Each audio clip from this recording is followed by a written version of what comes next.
सभी को आप सबका स्वागत है अपने YouTube चैनल मोनिका मैम जी के एकेडमी में।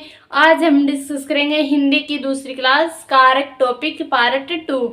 अगर आप चैनल पर नए हो तो चैनल को सब्सक्राइब करना। अगर आपको भी PDF चाहिए यानी कि शॉर्ट नोट्स हैंड रिटन लिखी हुई चाहिए तो आप हमारे टेलीग्राम चैनल है मोनिका मैम जी के एकेडमी, आप उसको ज्वाइन कर सकते हो। और वहाँ पे मैंने लिंक दिया है अपने व्हाट्सएप चैनल का, तो आप व्हाट्सएप चैनल है उसको भी सब्सक्राइब कर सकते हो। और वहाँ पर पे क्या है कि मेरे खुद के द्वारा हैंड रिटन नोट्स मिलेंगे आपको हिंदी और साइकोलॉजी के, आप फॉलो कर प्राप्त कर सकते हो, फ्री ऑफ कॉस्ट है। चलो हम स्टार्टिंग करते हैं। हिंदी की क्लास है, हिंदी है, टॉपिक हमारा रहेगा कारक। कारक यानी कि फर्स्ट पार्ट तो मैंने करवा दिया था, ये है कारक का सेकंड पार्ट। तो हमारा कौन सा कारक है? संप्रदान कारक। संप्रदान कारक के लिए क्या है कि संप्रदान के लिए किसके लिए? क्रिया के लिए प्रयोग होता है। संप्रदान कारक किसके लिए प्रयोग होता है? क्रिया के लिए प्रयोग होता है। परिभाषा देखें, यानी कि कर्ता कारक जिसके लिए या जिस उद्देश्य के लिए क्रिया का संपादन करता है उसे हम क्या कहते हैं? संप्रदान कारक कहते हैं। अगर शब्द में दान देने का भाव हो तो वहां पे क्या होगा? के लिए विभक्ति के स्थान पर को विभक्ति का प्रयोग होता है के लिए के स्थान पर। तो कुछ ऐसे नियम है, तो आपको नियम है ना उनको याद रखना पड़ेगा, क्योंकि एक कारक टॉपिक है, बहुत टफ टॉपिक है। इसके ऐसे ऐसे नियम है, उनको याद करके ही आप क्या है कि क्वेश्चन को हल कर सकते हो, वरना आपको नियम नहीं आते तो आप वहां पे क्या है कि रामायण गोल हो जाएगी। नेक्स्ट है कि दान देने के भाव में, यानी कि दान देने के भाव में के लिए विभक्ति के स्थान पर किसका प्रयोग होगा? को विभक्ति का प्रयोग होगा। को विभक्ति हम किस में प्रयोग करते हैं? कर्म कारक में, कर्म कारक में प्रयोग करते हैं। लेकिन यहाँ पे क्या है कि संप्रदान कारक है और भाव किसका है? दान देने का। जैसे कि उदाहरण के तौर पर देखें तो राम ने गरीबों को वस्त्र दिए। राम ने गरीबों को क्या दिए हैं? वस्त्र दान दिए हैं, यानी कि वस्त्र दिए हैं। तो क्या कौन सी विभक्ति का प्रयोग हुआ है? तो को विभक्ति का प्रयोग हुआ है। कुछ स्टूडेंट्स क्या करेंगे कि राम ने गरीबों को वस्त्र दिए तो को विभक्ति देखते ही क्या करेंगे? क्रम कारक करेंगे। लेकिन कुछ नियम है उनको याद करना बहुत ज्यादा जरूरी है। उन्हीं नियमों के आधार पर क्या है कि आप कारक टॉपिक को समझ सकते हो। अगर आपके भी नियम नहीं आते हैं तो आप कारक टॉपिक है उसको हल नहीं कर पाओगे। नेक्स्ट है कि माँ ने बच्चे को केले दिए। केले दिए देने का भाव, यानी कि दान के भाव में या फिर देने के भाव में भी किसका प्रयोग होगा? संप्रदान कारक का प्रयोग होगा। और वो विभक्ति कौन सी होगी? को विभक्ति होगी, क्रम कारक वाली। नेक्स्ट है कि भिखारी को आटा दे दो। भिखारी को आटा दे दो, यहाँ पे को विभक्ति है, लेकिन कारक कौन सा होगा? कारक कौन सा होगा? संप्रदान कारक है। एक और हम उदाहरण देखें कि भिखारी को भगा दो। भिखारी को भगा दो, भगाने का मतलब क्या है कि उसको यहाँ से हटा दो, भगा दो, दो चार लट्ठांगी धर दो, ऐसी बातें हो तो वहां पे क्या है कि को कर्म कारक है। यहाँ पे कोई दान देने का नहीं है, ना तो दान देने का भाव है या किसी चीज को देने का भाव है। यहाँ पे क्या है कि भगा दो, भगाना है, यानी कि इन बजाते हो आप कुछ भी कौन देवा इन्हें, तो वो कौन सा कारक होगा? कर्म कारक होगा।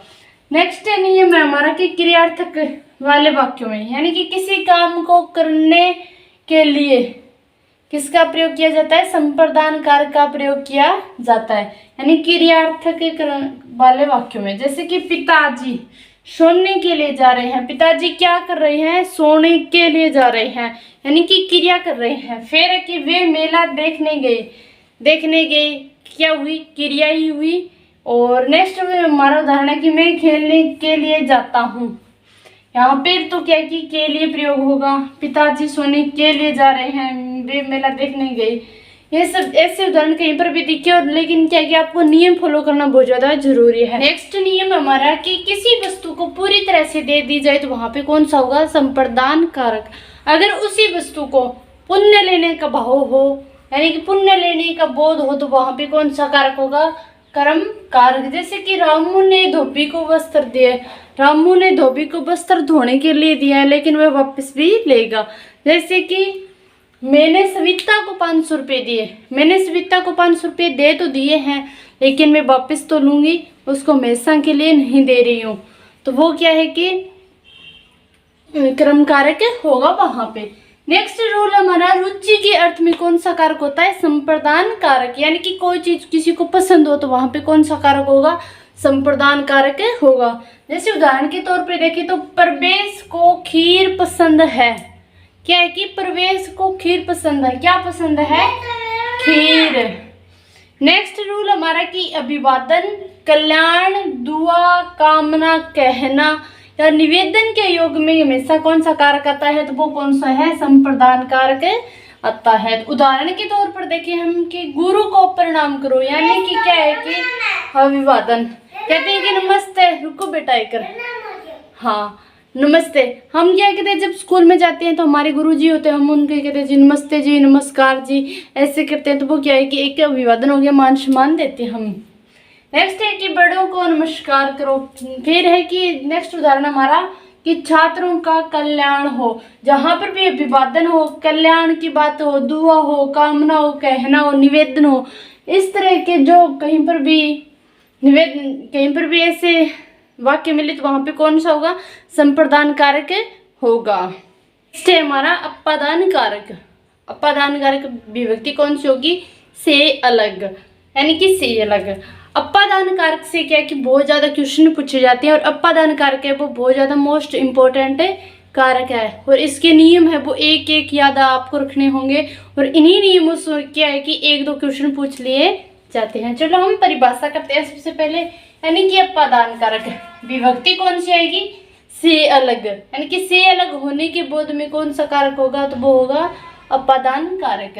जैसे कि परिभाषा देखिए, संज्ञा या सर्वनाम के जिस रूप से अलग होने, निकलने, डरने, सीखने, लज्जाने, शर्माने या तुलना करने के भाव का ज्ञान हो, वहाँ कौन सा कारक होगा?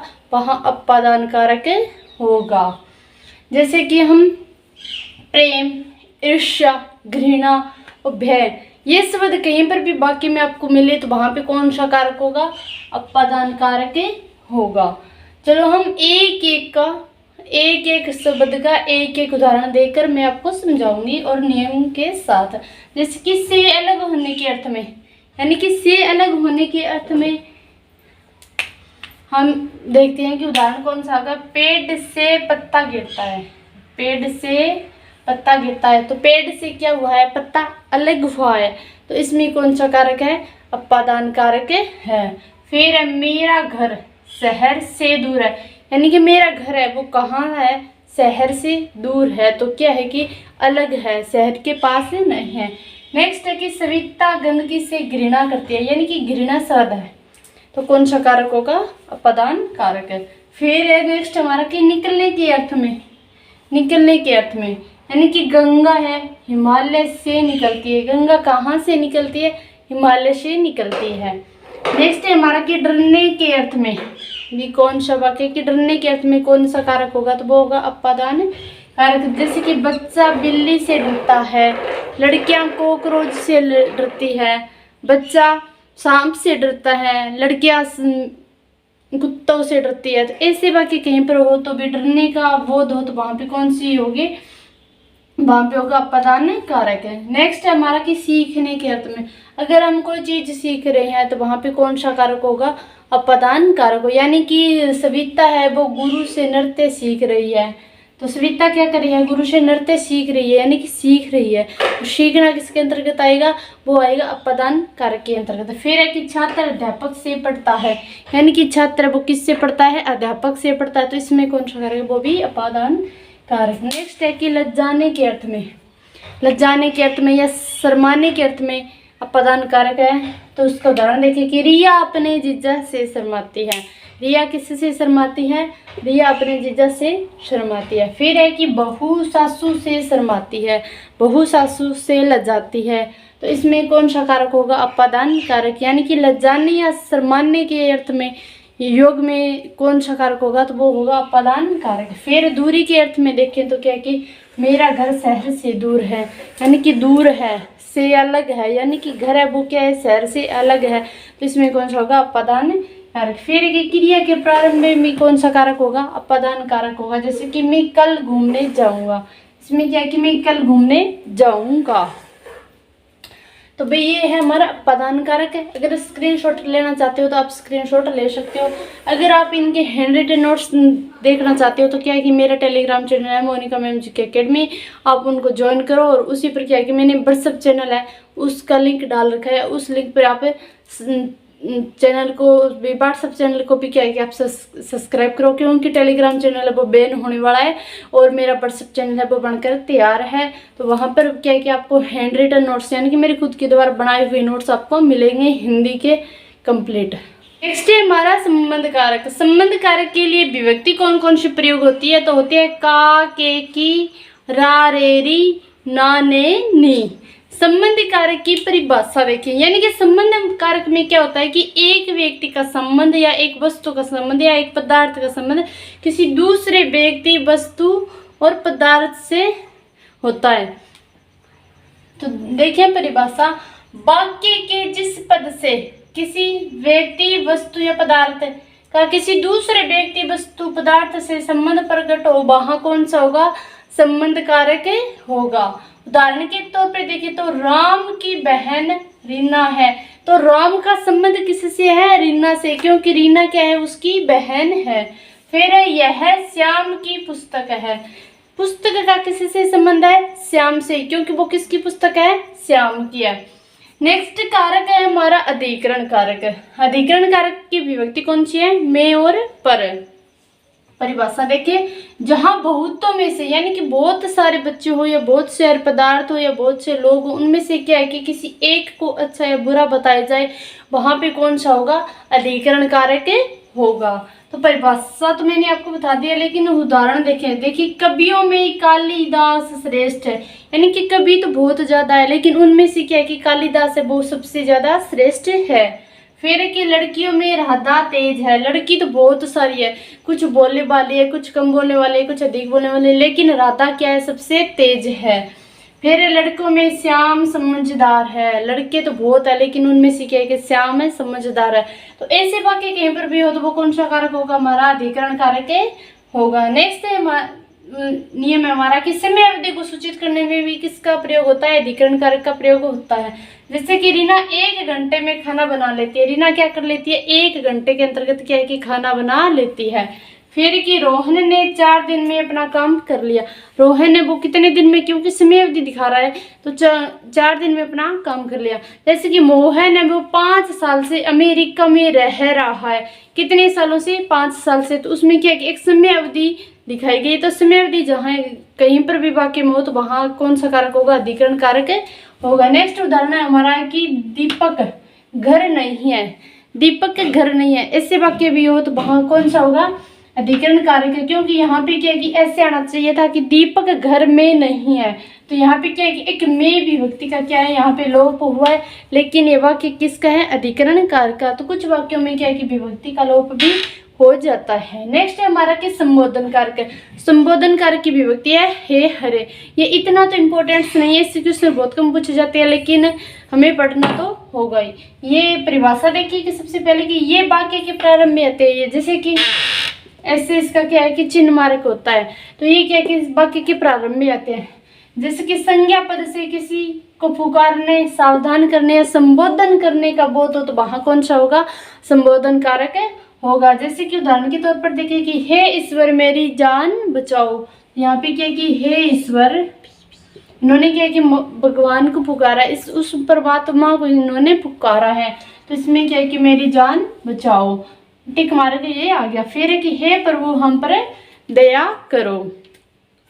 ये था हमारा सेकंड पार्ट कारक का। वीडियो भी क्लास आपको अच्छी लगी हो तो वीडियो ने ज़्यादा से ज़्यादा शेयर करिए, लाइक करिए और कमेंट बॉक्स में जरूर बताइए कि अगर आपको हैंड रिटन नोट्स चाहिए तो आप हमारे टेलीग्राम चैनल है मोनिका मैम जी के अकेडमी, जो मेरा यूट्यूब चैनल है उसी नाम से मेरा टेलीग्राम चैनल है, और उस पर क्या है कि मैंने अपना व्हाट्सअप चैनल है उसका क्या है कि लिंक डाल रखा है, आप उस लिंक को सब्सक्राइब करो। उस सब्सक्राइब करोगे तो आपको चाहिए आप टेलीग्राम सब्सक्राइब करो चैनल पर, अगर आप टेलीग्राम चैनल पर भी आप इनके नोट्स लेना चाहते हो तो मैं वहाँ पे प्रोवाइड करवा दूँगी। अगर आप मेरा व्हाट्सअप चैनल सब्सक्राइब करते हो तो आपको व्हाट्सअप चैनल पर भी क्या है कि आपको हैंड रिटन नोट्स है वो हिंदी के प्रोवाइड करवाए जाएंगे।